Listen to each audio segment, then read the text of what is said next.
You see, the flag is drenched with our blood. Because you see, so many of our ancestors was killed because we have never accepted slavery. We had to live on it, but we've never wanted it. So we know that this flag is drenched with our blood. So what the young people are saying now, give us a chance to be young men, respected as a man.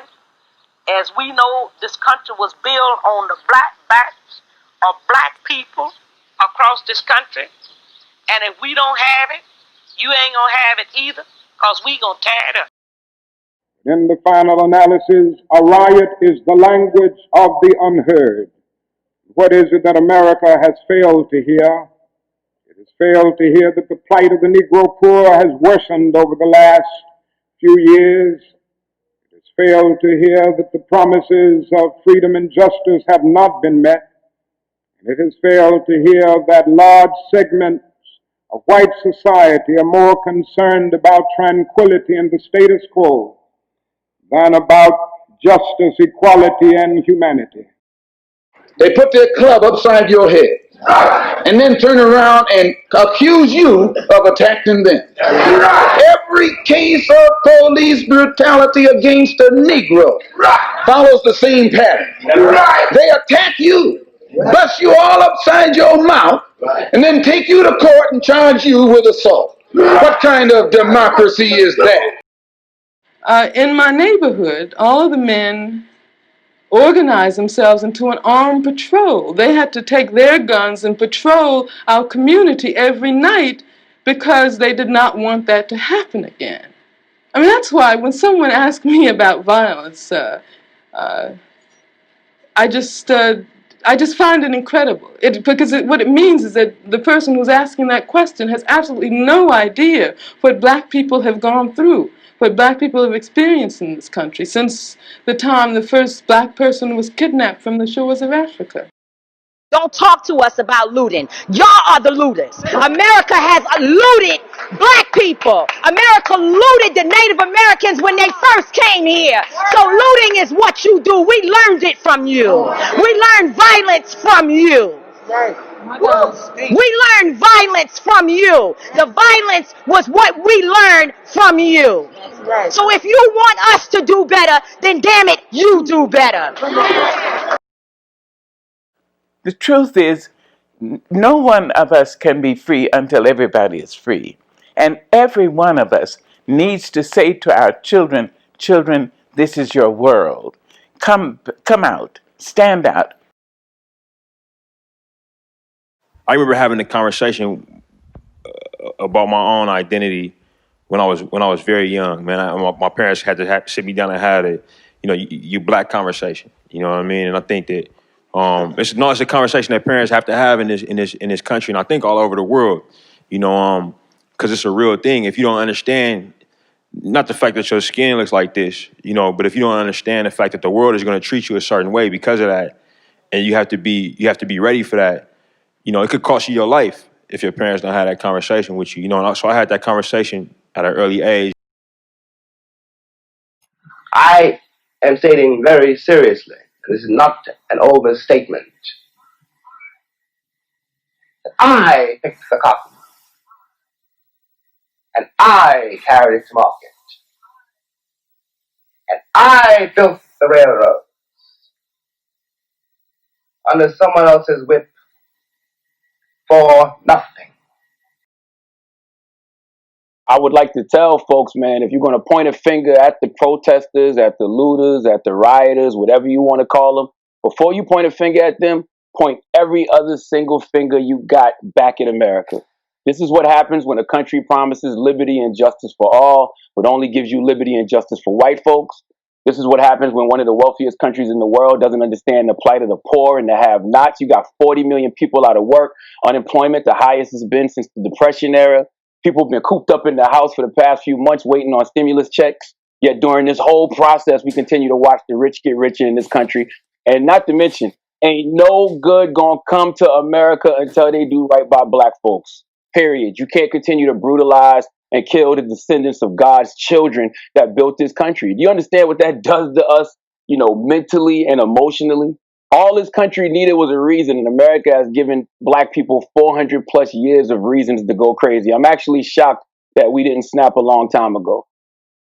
You my opposer when I want freedom. You my opposer when I want justice. You my opposer when I want equality. You won't even stand up for me in America for my religious beliefs, and you want me to go somewhere and fight, but you won't even stand up for me here at home. I wish America loved black people as much as they love black culture. There's so many times that it gets cherry-picked and it gets piggybacked, but only when it's convenient. And sometimes it happens in entertainment and athletics. Studies have consistently shown for decades that people of color are no more likely to use or sell illegal drugs than whites. Yet they are arrested and incarcerated at grossly disproportionate rates. In some states, 80 to 90% of all drug offenders sent to prison have been one race, African American. You had to choose between being in prison for up to 15 years and going home right then by admitting you did a crime you didn't do. That's correct. You're a better man than me, man. You made a decision that you were going to fight this. That's correct. How'd you come to that conclusion? Because I know deep down inside in my heart, I didn't feel at least comfortable saying that I did it. I wasn't going to say that I did a case that I didn't do. Why? For the simple fact that I felt like I was done wrong. I felt like something needed to be done about this. I felt like something needs to be said. If I just cop out and say that I did it, nothing's going to be done about it. I didn't do it. No justice is served. Nobody hears nothing at all. I felt like I had to fight. I had to fight. What we've been doing is looking at the data, and we know that police somehow manage to de-escalate, disarm, and not kill white people every day. So what's going to happen is we are going to have equal rights and justice in our own country, or we will restructure their function and ours. First of all, I want to thank every single one of you for coming out. This is very important. This is very vital. Black lives have always mattered. We have always been important. We have always meant something. We have always succeeded, regardless. And now is the time. I ain't waiting. Every time I speak, I want the truth to come out. You know what I'm saying? Every time I speak, I want to shiver. I don't want them to be like, they know what I'm going to say because it's polite. They know what I'm going to say. And even if I get in trouble, you know what I'm saying? Ain't that what we're supposed to do? I'm not saying I'm going to rule the world or I'm going to change the world, but I guarantee that I will spark the brain that will change the world. And that's our job, is to spark somebody else watching us. I'll continue to sit. I'm going to continue to stand with the people that are being oppressed.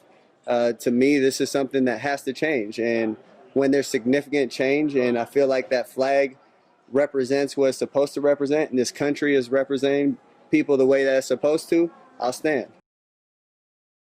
A few years ago, I kneeled with Cap. I looked to my left and my right. I peeped glass towers. What changed? Now you check protest dates like Coachella, wear our slain names like a necklace, and wave at us like mascots, but we're not to be played with. When the fad dies down, participation trophies handed out, and the hashtags change, I'll still be here, unwavered, still with Cap, still with Miss Davis, still with Malcolm, Michelle Alexander, still love, but still pissed. So if you're with us, good. If not, move or be moved. I heard your silence, your justification for black bodies gunned down, mental health murders. Feeders nourished Jim's new crow, snatching us off the streets like birds of prey. Black people, whether your revolution is televised or unsung, lay your bricks, rest up, then build some more. Remember the ones who say they love you, the ones who support you in public but not for the public. True coalition across boundaries. We love you too. Share shovels. But for the rest of y'all, we got the receipts, so you can keep the change. Because protests are trendy, but movements are revolutionary. Dead weight get cut off like chains. keep scrolling.